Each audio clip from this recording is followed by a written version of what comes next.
Hello students, welcome to the class. So students, how are you all? I hope you all are very good. So students, आज हम chapter 1 का another important topic cover करने जा रहे हैं जिसका नाम है कंपोजिशन ऑफ फंक्शन. सो हम पढ़ेंगे कंपोजिशन ऑफ फंक्शन किसे कहते हैं और ग्रुप ऑफ फोर क्या होता है, उनका यूज कैसे किया जाता है, उनको फाइंड कैसे किया जाता है. तो चलिए इसको स्टार्ट करते हैं. So let's start. तो उससे पहले हम क्या तीन सेट कर लेते हैं. किसी भी एलिमेंट कोई भी मेंबर्स के सेट तीन सेट ले लिए हमने. पहले सेट ए टू बी में कोई फंक्शन डिफाइन है एफ, दूसरे में कोई फंक्शन डिफाइन है क्या जी. पहले में कोई एफ फंक्शन डिफाइन है, दूसरे में कोई x function g function define है. Let's suppose there is an element is called x. तो यहाँ पे जो एलिमेंट होगा वो क्या कहलाएगा एफ एक्स, यानी कि जो फंक्शन कहलाएगा एफ एक्स कहलाएगा. यहाँ जो फंक्शन कहलाएगा क्या कहलाएगा जी ओ एफ एक्स, क्योंकि एफ एक्स जो हो जाएगा यहाँ पे क्या हो जाएगा एलिमेंट हो जाएगा. सो अगर हमें ज्यादा क्वेश्चन सोल्व करना है और हमें डायरेक्ट कोई फंक्शन दे रखे हैं तो हमें क्या करना है डायरेक्ट कोई वैल्यू फाइंड करनी है यहाँ से यहाँ तक, यानी कि डायरेक्ट कोई ए से सी तक कोई फंक्शन फाइंड करना है तो हम उसको बोलेंगे क्या गो. क्या बोलेंगे गो. जो फंक्शन डिफाइन हो कहां से ए से सी तक. ठीक है, तो we can define as if कोई फंक्शन एफ डिफाइन है a to b and b कोई फंक्शन डिफाइंड है बी टू जी, कोई फंक्शन डिफाइंड है b to c. B to function कितने फंक्शन थी two function. Then the composition of इसको ही हम क्या बोलते हैं कंपोजिशन बोलते हैं. किसको गोफ को ही हम क्या बोलेंगे कंपोजिशन, यानी कि दो फंक्शन का कंपोजिशन हो.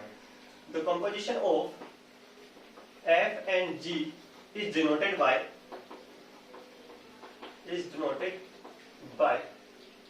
किससे डिनोट करते हैं गोफ से डिनोट करते हैं.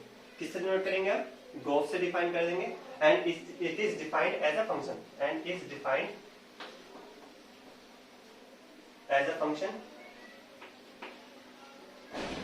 क्या इसको डिफाइन करेंगे किसका एज द फंक्शन. ठीक है, यानी कि गोफ एक फंक्शन हो गया कहां से ए टू सी गिवन बाय जो गोफ होगा वो किसके इक्वल होगा जी ओ फंक्शन ऑफ एक्स. ओके, इस तरीके से इसको क्या लिखते हैं लिख लेते हैं for every value of x belongs to a. सारी की सारी जो ए को वैल्यू बिलोंग करेंगे ठीक है उससे हम फंक्शन फाइंड करेंगे एफ एक्स एंड देन उससे फंक्शन फाइंड करेंगे जी ओ एफ एक्स. इस तरीके से हम फंक्शन फाइंड करते हैं.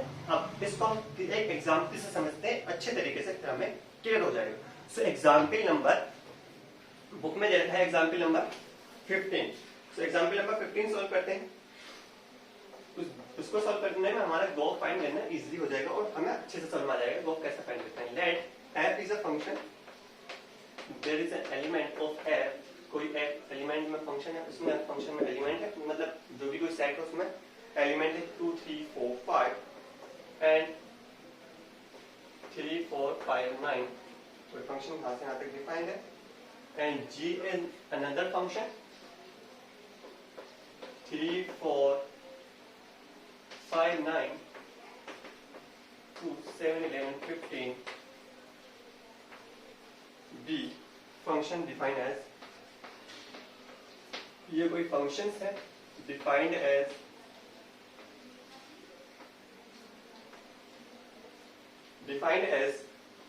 f2 is equal to 3, f3 is equal to 4, f3 is equal to 4, f4 is equal to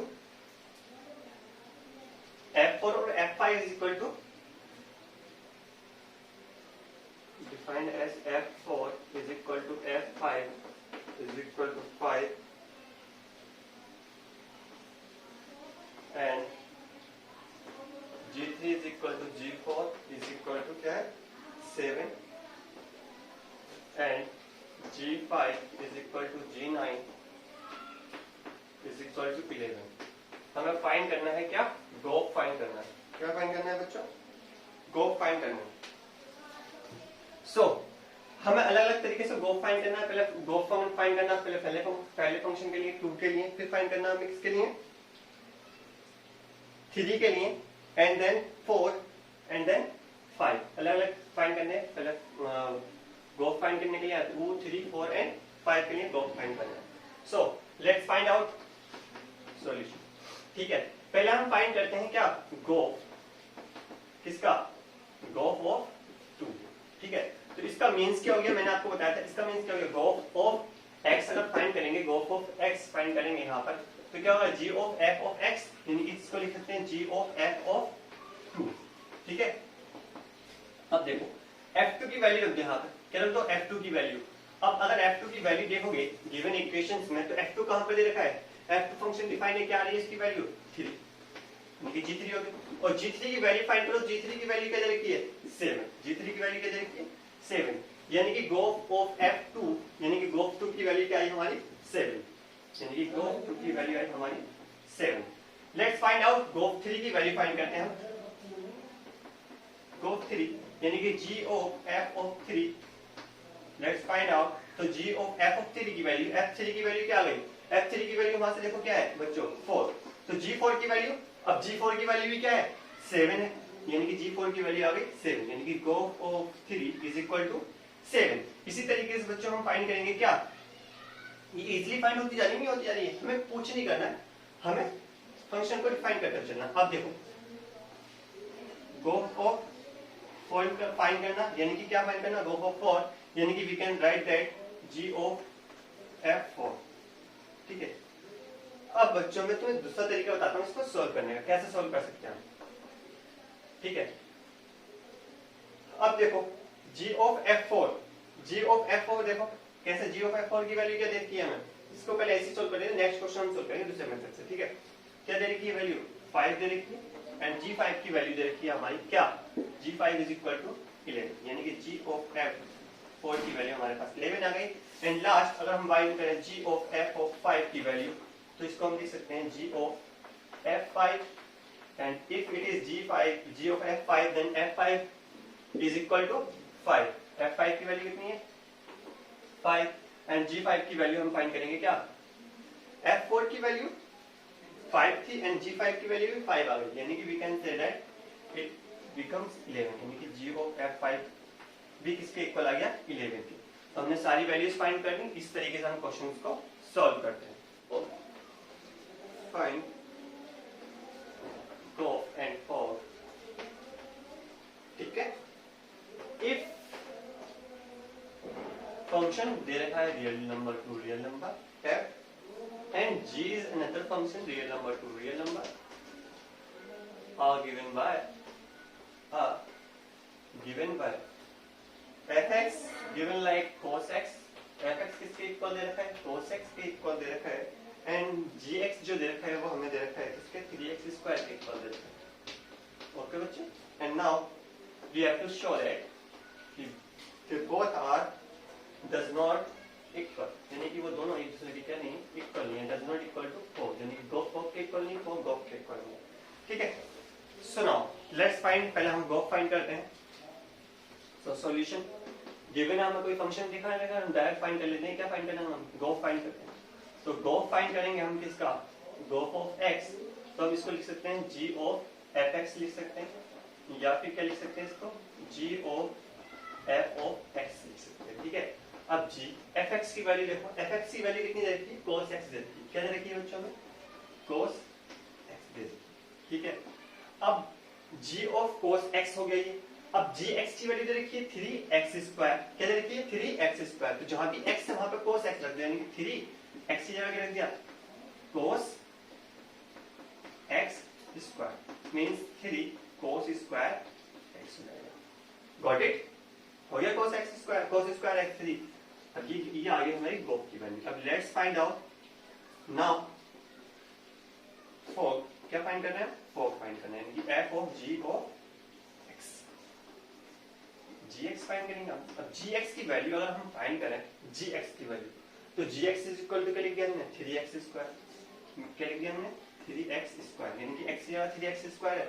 अब जहां पे वहां पर x है यानी कि cos x है, तो cos x की जगह क्या लिख देंगे हम 3x स्क्वायर, यानी कि इसको लिख सकते हैं cos 3x स्क्वायर। एक की वैल्यू आ गई 3 cos स्क्वायर x, एक की वैल्यू आ गई 3 वो cos 3x स्क्वायर, यानी कि 3 cos square x doesn't equal to cos 3x square, means gof doesn't equal to 4। ये हमें क्या करना था, प्रूफ करना था, ये हो गया क्या, ओके बच्चों, कोई प्रॉब्लम आपको ना। यानी कि अगर हम गो फाइंड कर रहे हैं तो किसके इक्वल नहीं आएगा, 4 के इक्वल नहीं आएगा, ठीक है। यानी कि दोनों की वैल्यू क्या हो सकती है, डिफरेंट हो सकती है, ओके बच्चों। अब नाउ इसका अगर हम बात करते हैं अनदर इंपॉर्टेंट टॉपिक की, सो जो कुछ इंपॉर्टेंट चीजें यहाँ पे लिख लें आप कि अगर if F and ji are 1 क्या है ये, अगर f and ji are 1 function, अगर ये दोनों कैसे हैं 1 फंक्शन है, देन गोफ इज ऑल्सो 1 क्या होगा, गोफ 1 होगा। और if first and second thing कि if F and ji are onto function, कैसे function, onto function, then gof is on. अगर फंक्शन 1 है, एफ और जी 1 है, यानी कि ये कोई फंक्शन है एफ, ठीक है, ये 1 फंक्शन है और ये भी जी भी 1 है, तो गोफ क्या होगा हमारा 1 होगा। अब ऑन टू है तो दोनों क्या होंगे, ऑन टू होंगे, ठीक है। लेकिन vice versa we can say that, हमने ये थ्योरम्स के अकॉर्डिंग हम प्रूफ करेंगे कि इसका जो अपोजिट है, यानी कि अगर गोफ 1 हुआ तो इसमें से कौन सा फंक्शन 1 हो सकता है, कौन सा नहीं हो सकता, ये फाइंड आउट